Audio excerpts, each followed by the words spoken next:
స్వచ్ఛమైన నెయ్యి, గోధుమ పిండి, బెల్లంతో చేసిన గవ్వలండి. ఇవైతే మా కోసం కాదు, మా హోమ్ ఫుడ్‌లో 3 కేజీల గవ్వలైతే ఆర్డర్ వచ్చాయండి. హలో అండి, అందరికీ నమస్తే. నా పేరు సునీత. నేను ఒక హోమ్ మేకర్‌ని. ఇంట్లో పని చేసుకుంటూనే ఖాళీగా ఉండే టైంలో ఏం చేయాలని ఆలోచించినప్పుడు నాకు తెలిసిన పని, నాకొచ్చిన పని, నాతో పాటు ఒక ఆంటీతో హోమ్ ఫుడ్ అయితే స్టార్ట్ చేశామండి. సక్సెస్ఫుల్గా రన్ అయితే చేసుకుంటూ ఉన్నాము. చాలా హ్యాపీగా ఉన్నాము. ఈరోజైతే చాలా పెద్ద ఆర్డరే వచ్చిందండి. 3 కేజీల చెక్కలు, 3 కేజీల గవ్వలు, 3.5 కేజీల సకినాలు అయితే ఆర్డర్ వచ్చింది. ఆల్రెడీ మన ఛానల్లో చెక్కలు తయారు చేయడం అండ్ సకినాలు తయారు చేయడం ఆల్రెడీ వీడియో పోస్ట్ చేశారు. ఫస్ట్ టైం ఇంకా గవ్వలను అయితే ఇంట్రడ్యూస్ చేయబోతున్నాము. చాలా చాలా టేస్టీగా వచ్చాయి. ఎలా చేయాలి అంత ప్రాసెస్ అయితే ఇప్పుడు చూపిస్తాను. మామూలుగా గవ్వలు తయారు చేసేది మాత్రం మైదా పిండితో అండి. బట్ వాళ్ళు మైదాతో వద్దన్నారు. అందుకని చెప్పేసి ఆటా గోధుమ పిండి ఉంటుంది కదండి, దాంతో చేస్తున్నాము. మొత్తం 2.5 కేజీల ఆటా గోధుమ పిండి అయితే తీసుకొని జల్లించేస్తున్నాము. ఫ్రెష్గా అప్పటికప్పుడు తెచ్చినా కానీ ఇలా అయితే జల్లెడైతే పట్టేస్తామండి. ఏమైనా నలకలు పురుగులు ఉంటాయి కదా, ముందే జాగ్రత్త పడితే ఓకే కదా. అండ్ ఇప్పుడు ఈ 2.5 కేజీల ఆటా గోధుమ పిండిలో 1/2 కేజీ అయితే బొంబాయి రవ్వ వేస్తున్నాము. బొంబాయి రవ్వ వేయడం వల్ల మంచి గుల్లదనం అని వస్తుందండి. కొంచెం సాల్ట్ వేసి ఈ 3 మిక్స్ అయ్యేటట్టు మొత్తం మిక్స్ చేసేసుకుంటున్నాము. ఇలా జాగ్రత్తలు తీసుకుని ఎప్పటికప్పుడు ఫ్రెష్గా చేస్తున్నాం కాబట్టి మా ఓల్డ్ కస్టమర్స్ కూడా ఇప్పటికీ కంటిన్యూ చేస్తూనే ఉన్నారండి. ఇప్పుడైతే నెయ్యి అయితే వేడి చేసుకుంటున్నామండి. మేము నెయ్యి మాత్రమే యూజ్ చేస్తామండి. మామూలుగా కమర్షియల్గా ఇలా బయట అమ్మే వాళ్ళు ఏంటంటే డాల్డా కానీ ఆయిల్ కానీ వేస్తారు. మేమైతే స్వచ్ఛమైన నెయ్యిని మాత్రమే వేసి కలుపుకుంటామండి. ఈ 2.5 కేజీల పిండిలో అయితే అటు ఇటుగా 200 నుంచి 300 గ్రాముల వరకు నెయ్యి అయితే పట్టిందండి. ఇలా మంచిగా నెయ్యి అంతా వేసేసుకున్న తర్వాత పిండిని బాగా కలుపుకోవాలండి. ఇలా రఫ్ చేసినట్టు కలిపితే గుల్లదనం అనేది వచ్చేస్తుంది. మన నెయ్యి అనేది ఇట్లా పట్టుకుంటే కూడా ముద్దలా అవ్వాలి. ఇంకా కొంచెం నెయ్యి కూడా పట్టిద్దని ఇంకా కొంచెం వేసేసి కలుపుకుంటున్నాము. ఈ పిండి కలుపుకునే ప్రాసెసే గవ్వల్ని మంచి గుల్లదనం తెప్పిస్తుందండి. నెయ్యి వేసుకుంటూ మంచిగా కలుపుకోవాలండి. నెయ్యి అయితే ఇలా ముద్ద కట్టేంత వరకు వేసుకోవాలి పిండి అనేది. నాకు ఈ విధంగా పిండి కలుపుకోవడానికి అయితే 1/2 గంట టైం పట్టిందండి. ఇంక ఇప్పుడైతే వాటర్ వేసేసుకొని పూరి పిండిలాగా గట్టిగా కలుపుకోవాలండి. ఇంకా చపాతీకి కలిపినట్టుగా సాఫ్ట్గా కలపకూడదు, పూరిలాగా గట్టిగా కలుపుకోవాలి. అలా అయితేనే మనకి గవ్వలు అనేది గుల్లగా మంచిగా వస్తాయి.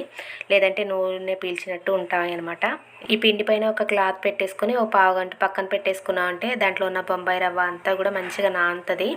ఇంతలోపు మనము పాకం కోసం బెల్లం అయితే రెడీ చేసుకుందామండి. బెల్లం కొలత వచ్చేసి మనం పిండి ఎంత తీసుకుంటామో దాంట్లో సగభాగం తీసుకోవాలండి. ఫర్ ఎగ్జాంపుల్ మనం కేజీ పిండి తీసుకుంటే దాంట్లో సగభాగం 1/2 కేజీ బెల్లం అయితే తీసుకోవాలండి. మామూలుగా అయితే కేజీకి కేజీ అయితే వేసుకుంటున్నారు కదండి, కానీ పాకం అంతా వేస్ట్ అవుతుంది అండ్ స్వీట్నెస్ చాలా ఎక్కువ ఉంటుంది. అందుకని చెప్పేసి ఇలా సగభాగం అయితే తీసుకుంటున్నామండి. బెల్లాన్ని తురిమేసుకొని మునిగేంత వరకు వాటర్ పోసి పక్కన పెట్టేసుకోవాలి.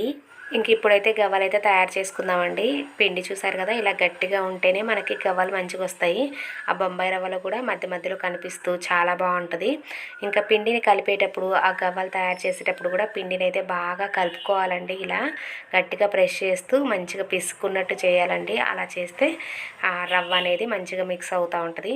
ఇలా పిండి లాగడం ఈజీగా అనిపించలేదు, అందుకే ఇలా చాక్ తోటి అయితే మంచిగా ఈజీగా వచ్చేసింది.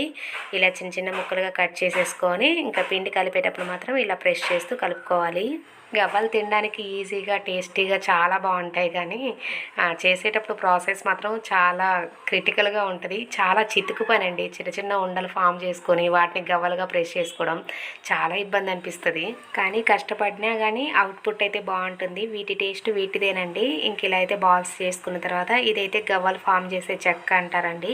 ఇంక ఇది ఒక్కటి ఉంటే చాలు, ఈజీగా చేసుకోవచ్చు. మనం ఉండలైతే ఫామ్ చేసుకున్నాం కదండి, వాటిని ఇలా బొట్టన వేలుతో ప్రెస్ చేస్తూ ఆ చెక్క మీద పెట్టి ఇలా రొటేట్ చేసామనుకోండి ముందుకి, ఇలా గవ్వ అనేది ఫామ్ అవుతుందండి. ఇట్లనే అన్నీ రెడీ చేసుకోవాలి.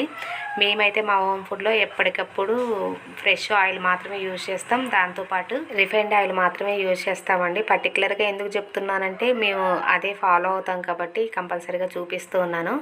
ఇంక ఇట్లా ఆయిల్ అయితే పొయ్యి మీద పెట్టుకోవాలి డీప్ ఫ్రై కోసం. ఇంక ఇప్పుడైతే ఈ గవ్వలు అయితే ఫామ్ చేసుకున్నాము కదండి. ఆయిల్ అయితే అస్సలు ఫ్లేమ్ అనేది రావద్దండి. లైట్గా మీడియం ఫ్లేమ్లో ఉండాలి. వేడి కూడా ఎక్కువ ఉండకూడదు. పెట్టకూడదు. అలా అయితే లోపల కలర్ వచ్చేస్తే మెత్తగా ఉండిపోతాయి. లో ఫ్లేమ్లో పెట్టేసుకొని గవ్వలు ఎంతసేపు చేసామో వేయించడం కూడా అంతసేపు పట్టిద్ది. ఆయిల్ అనేది కొంచెం గోరువెచ్చగా అయిన తర్వాత ఈ గవ్వలు వేసేసుకొని లో టు మీడియం ఫ్లేమ్లో పెట్టేసుకొని ఇలా కలుపుకుంటూ ఫ్రై చేసుకోవాలండి. అవి అలా ఫ్రై అవుతూ ఉంటే నెక్స్ట్ బ్యాచ్ అనేది మనం రెడీ చేసుకోవాలి. చిన్న చిన్న బాల్స్ తయారు చేసుకోవడం, వాటిని ఇలా గవ్వలాగా ప్రెస్ చేసుకోవడం. బాల్స్ అయితే చిన్న సైజుగా కట్ చేసుకుంటే సరిపోద్దండి. వాటిని చిన్న బాల్స్ లాగా ప్రిపేర్ చేయ అవసరం లేదు. చేస్తూ చేస్తూ నాకు అనిపించింది అదొకటే. ఇంక ఇలా ఫ్రై అవుతూ ఉంటే నెక్స్ట్ బ్యాచ్ అనేది మనం సిద్ధం చేసుకుంటూ ఉండాలి. ఇలా మంచిగా గోల్డ్ కలర్ వచ్చేంత వరకు ఫ్రై చేసుకోవాలండి. లో ఫ్లేమ్లో పెట్టేసుకోవాలి. ఆ బబుల్స్ అన్నీ పోయిన తర్వాత ఇంకా ఇవన్నిటిని తీసుకోవాలి. మొత్తం ఇలానే తింటే చిన్న బిస్కెట్ లాగా టేస్ట్ అనిపించాయి. దీంట్లో ఉప్పు, కారం, ఎల్లిపాయ వేసుకుంటే స్పైసీ గవ్వలు కూడా రెడీ అయిపోతాయండి. సౌండ్ చూసారు కదా ఎలా వస్తుందో. మైదాతో చేయలే కదా ఎలా వస్తాయో అనుకున్నాను, కానీ ఆ గోధుమ పిండితో అయినా కానీ చాలా బాగా వచ్చాయండి. ఆ బొంబాయి రవ్వ వేయడం అండ్ దాంతోపాటు నెయ్యితో కలుపుకోవడం వల్ల ఇలా మంచి గుల్లగా ముట్టుకుంటేనే ఇలా పొడి పొడి అయిపోయింది. చాలా బాగా వచ్చాయి. ఇలానే గవ్వలు తయారు చేసుకుంటూ లో ఫ్లేమ్లో పెట్టేసుకొని గవ్వలైతే జాగ్రత్తగా గోల్డ్ కలర్ వచ్చేంత వరకు వేయించుకోవాలండి. ఇలానే మొత్తం ప్రిపేర్ చేసి పక్కన పెట్టేసుకున్న తర్వాత ఇంకా బెల్లం పాకం అయితే రెడీ చేసుకుంటున్నామండి.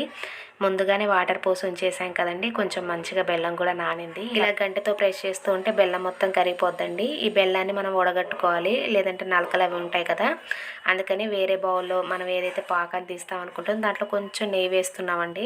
ఇలా చేస్తే పాకం అనేది గిన్నెకి అంటుకుపోకుండా చాలా మంచిగా వస్తుందండి. ఇంక ఇప్పుడైతే బెల్లం కరిగింది కదా, మనం ఏదైతే గిన్నెలో పాకం పట్టుకోవడం కోసం నెయ్యి రాసామో ఆ గిన్నెలోకి ఈ బెల్లం అనేది వడపోసుకోవాలండి. ఇంకా స్టవ్ మీద పెట్టేసి మీడియం ఫ్లేమ్లో పెట్టుకొని కలుపుకుంటూ పాకం అయితే రెడీ చేసుకోవాలండి. ఈ గవ్వలు మంచి షైనీగా ఆ బెల్లం అంతా కూడా ఒక తెల్ల లేయర్గా రాకుండా ఉండాలంటే పాకం అయితే ఈ విధంగా అరిసెల పాకం కంటే లేత పాకం తీసుకుంటే గవ్వలు అనేది షైనీగా వస్తున్నాయండి. అందుకని చెప్పేసి ఈ విధమైన పాకం అయితే మీరు రెడీ చేసుకున్నాము. ఈ పాకాన్ని అయితే లేత అరిసెల పాకం అని వచ్చండి, అంత లేతగా తీసుకోవాలి. చేతికి బెల్లం అనేది తీసుకుంటే ఉండలాగా జారిపోతున్నట్టు ఉండాలి, గట్టిగా అవ్వకూడదు. ఇంక ఈ విధంగా పాకం అయితే చేసుకుంటే మన గవ్వలు అనేది షైనీగా వస్తాయి. ఇంక ఇలా వచ్చేసిన తర్వాత స్టవ్ ఆఫ్ చేసేసి మన గవ్వలు ఉన్నాయి కదండి, అవి పాకంలో వేసుకోవచ్చు. లేదంటే మన గవ్వలు ఈజీగా ఉన్నాయంటే అందులో కూడా వేసేసి కలుపుకోవచ్చు. ఇదైతే కలుపుకోవడానికి ఈజీగా ఉందని చెప్పేసి మేము రెడీ చేసుకున్న పాకాన్ని ఈ గవ్వల పైన వేసేసి మంచిగా కలుపుకుంటున్నామండి. ఈ పాకం అయితే కరెక్ట్గా ఉందండి, మంచి షైనీగా అనిపిస్తున్నాయి. చల్లారిన తర్వాత కూడా తెల్ల లేయర్గా లాకుండా ఇలా మెరుస్తున్నట్టు అనిపించింది. కానీ ఈ గవ్వలు వేసినప్పుడు పాకంలో మాత్రం ఒకటే గుర్తుంచుకోవాల్సింది ఏంటంటే చల్లారినంతసేపు కలబెడుతూనే ఉండాలండి, లేదంటే గట్టిగా అతుక్కుపోయి మనం తీస్తున్నా కూడా రావు. అందుకని ఆ గవ్వల పాకం అనేది చల్లారేంత వరకు ఇలా పాకం అంతా కూడా గవ్వలకు పట్టేంత వరకు పైకి కిందికి కలుపుకుంటూ మంచిగా చల్లారబెట్టుకోవాలండి. అలా అయితే మంచి కలర్లో కనిపిస్తాయి అండ్ షైనీగా మెరుస్తున్నట్టు కూడా అనిపిస్తూ ఉంటాయి. ఈ విధంగా అయితే చల్లారైన తర్వాత కూడా ఇలా పైన షైనీగా ఒక కోట్ లాగా అవుతుందండి బెల్లం పాకం అనేది. చాలా చాలా బాగుంది ఇలా చేస్తే మాత్రం. స్వీట్నెస్ కూడా కరెక్ట్గా సరిపోతుందండి. మనం కేజీకి అర కేజీ బెల్లం వేసుకొని ఇలా చేసుకుంటే చాలా పర్ఫెక్ట్గా వస్తాయి. ఇవన్నీ పూర్తిగా చల్లారిన తర్వాత అయితే మేమైతే కేజీ ప్యాకెట్స్ అయితే రెడీ చేసుకుంటున్నామైతే. వీటితో పాటే చెక్కలు, సకినాలు అవన్నీ ఆర్డర్ ఇచ్చారన్నారు కదండి, వాటిని కూడా ప్రిపేర్ చేసి ఇంకా ప్యాకింగ్ అయితే చేసేసుకున్నామండి. ఇంకా 3 kgs గవ్వలు, సకినాలు, చెక్కలు అన్నీ కూడా ప్రిపేర్ చేసి ప్యాక్ చేసామండి. గవ్వలు ప్రిపేర్ చేయడం అయితే ఇదే ఫస్ట్ టైం కానండి. దీని తర్వాత అయితే ఎన్ని కేజీలు చేసామో గవ్వలు అయితే ఎవరైతే ఫస్ట్ చేయించుకున్నారో వాళ్ళు కూడా మళ్ళీ ఆర్డర్ ఇచ్చారు, చాలా బాగున్నాయి అన్నారు. ఇంకా అచ్చం ఆశీర్వాద్ గోధుమ పిండితో కూడా చేసామండి, అవి కూడా చాలా బాగా వచ్చాయి. ఇలా అన్నీ ప్రిపేర్ చేసిన తర్వాత ఇంకా అన్ని ప్యాక్ చేసి అయితే వాళ్ళకి ఇచ్చేసామండి. చాలా టేస్టీగా ఉన్నాయని ఫీడ్బ్యాక్ ఇచ్చారు, చాలా హ్యాపీగా అనిపించింది. గవ్వలు అయితే చాలా టేస్టీగా కుదిరాయండి. మీరు ఇలానే ట్రై చేయండి, చాలా బాగా వస్తాయి. ఒకవేళ మీరు ఆర్డర్ చేసుకోవాలంటే తప్పకుండా కామెంట్ చేయండి. మా ఈ చిన్న బిజినెస్ని సపోర్ట్ చేయండి. వీడియో నచ్చితే లైక్ చేయండి, షేర్ చేయండి, సబ్స్క్రైబ్ చేసుకోవడం మాత్రం మర్చిపోవద్దు. Thank you for watching. Bye bye.